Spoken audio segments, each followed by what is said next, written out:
Hello everyone, మా దగ్గరికి ఈ బ్యాక్ పెయిన్తో చాలామంది పేషెంట్స్ వస్తుంటారు. వాళ్ళ కోసమే ఈ వీడియో చేస్తూ ఉన్నాము. ముఖ్యంగా ఈ లో బ్యాక్ పెయిన్ ఉన్న వాళ్ళు ఫస్ట్ ఎక్సర్సైజ్ స్టార్ట్ చేసే ముందు ఒక 5 to 10 minutes వార్మప్ లాగా ఐదర్ వాకింగ్ చేసుకోవడము, లేదా జాగింగ్ చేయడము, లేదా సైక్లింగ్ ఏదైనా చేసి కొద్దిగా బాడీ రిలాక్స్ అయ్యాక దెన్ ఎక్సర్సైజ్ చేయడం స్టార్ట్ చేసుకోవాలి. ఇలా వార్మప్ అయిన తర్వాత ఫస్ట్ ఇలా నిల్చొని స్టాండింగ్ ఆర్చ్ అంటారు దీన్ని. మీకు ఎంత వీలైతే అలా వంగండి ఒక 3 to 5 seconds. ఆ తర్వాత మళ్ళీ ఫ్రంట్కి ఇలా, మళ్ళీ బ్యాక్. ఎంత వీలైతే అంత మాత్రమే వంగండి, ఎక్కువ వంగద్దండి. అలా వంగినప్పుడు వీలైతే ఒక 3 seconds అట్లా హోల్డ్ చేయడానికి ట్రై చేయండి. ఇలా 5 to 10 times చేయండి. ఒకవేళ ఏమైనా పెయిన్ కలుగుతుంటే స్టాప్ చేయండి ఎక్సర్సైజ్. ఆ ఎక్సర్సైజ్ అయిపోయాక ఈ విధంగా కాట్ కానీ లేదా ఈవెన్ కింద నేల మీద మ్యాట్ వేసుకొని చేసినా సరిపోతుంది. So second exercise. సో స్ట్రైట్గా పడుకొని ఇక్కడ ఈ దగ్గర ఆర్చ్ లాగా ఫామ్ కావాలి. ఈ షోల్డర్ అండ్ హెడ్ వచ్చేసి నేల నుంచి పైకి ఇట్లా ఈ విధంగా ఎత్తాలి. హ్యాండ్స్ స్ట్రైట్ ఉండాలి.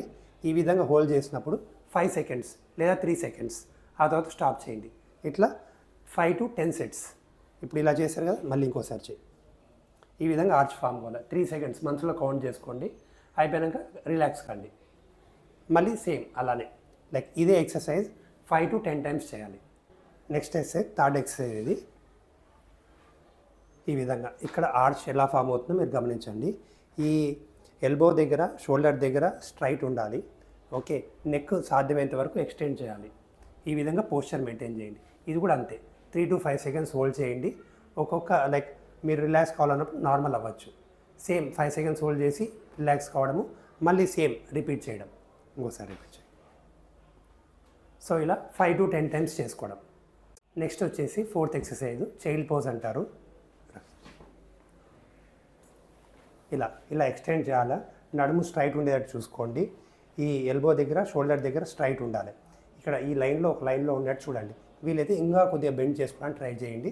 స్ట్రైట్గా సేమ్ మనసులో 5 లెక్క పెట్టుకోండి. 5 to 10 sets చేయాలి. ఇది fourth exercise, child's pose. Next వచ్చేసి క్యాట్ అండ్ క్యామెల్ పోస్చర్ అంటాము. ఇది క్యాట్ పోస్చర్ అంటాము. క్యామెల్ పోస్చర్ అంటే ఎక్స్టెండ్ చేయాలి, లైక్ ఇలా రావాలి. ఇది క్యామెల్. ఇట్లా చేస్తే cat and camel posture, cat camel posture. So ఇది క్యాట్ పోస్చర్. Next camel. దీనివల్ల ఇక్కడ ఉన్న మజిల్స్ అన్ని రిలాక్స్ అయ్యే ఛాన్స్ ఉంటుంది. ఇది కూడా సేమ్ లైక్ 5 to 10 times చేయడం. నెక్స్ట్ ఎక్సర్సైజ్ వచ్చేసి రైట్ హ్యాండ్ ఈ విధంగా అట్లీస్ట్ 3 to 5 seconds హోల్డ్ చేయండి, లేకపోతే నిదానంగా పెంచుకోండి. Next left hand, right leg. సాధ్యమైనంత వరకు లెగ్ స్ట్రైట్ పెట్టడానికి ట్రై చేయండి. ఇంకా హ్యాండ్ కూడా స్ట్రైట్ ఉండాలి. ఓకే, ఇది 5 to 10 sets చేయాలి. Like right side 5 times, left side 5 times.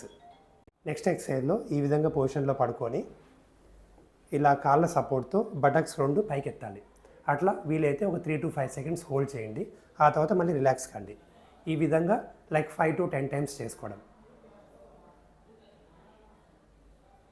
ఇలా ఎత్తినప్పుడు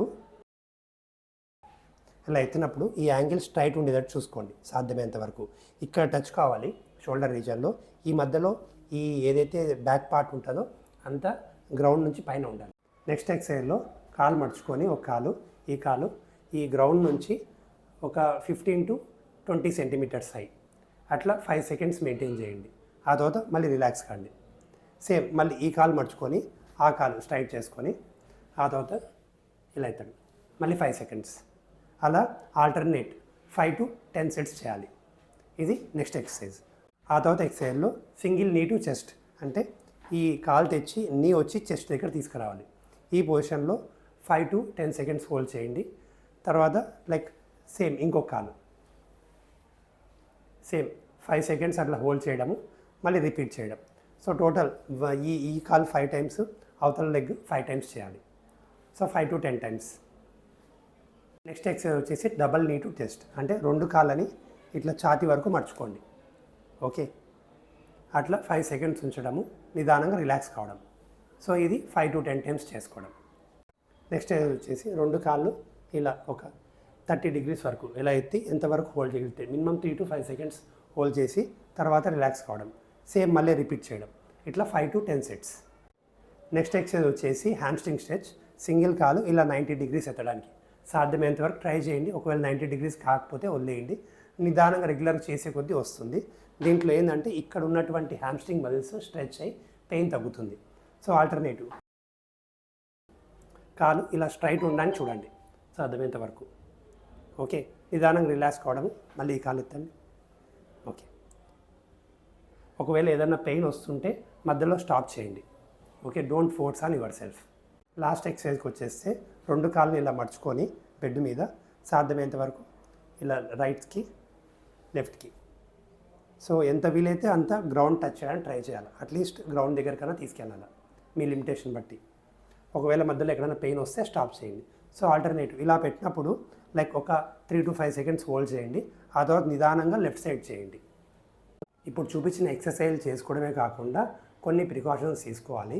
ముఖ్యంగా ఏంటంటే బెండింగ్ అయ్యేటప్పుడు ఈ విధంగా బెండ్ కాకూడదు. ఏదైనా కింద ఉండేది తీసుకోవాలి అంటే ఈ విధమైన యాంగిల్లో తీసుకోవాలి, కానీ ఇలా బెండ్ అయ్యి తీసుకోకూడదు. ఎక్కడైనా కూర్చున్నా కానీ సాధ్యమైనంత వరకు స్ట్రైట్గా ఉండడానికి చూడండి. నడుము స్ట్రైట్గా ఉండాలి, ఇలా బెండ్ చేయకుండా ఉండండి. సో ఇంకా బైక్ కానీ ఆటో కానీ ఎక్కువ నడిపే వాళ్ళు ఉంటే అవి తగ్గించుకోవడం మంచిది. Thank you for watching.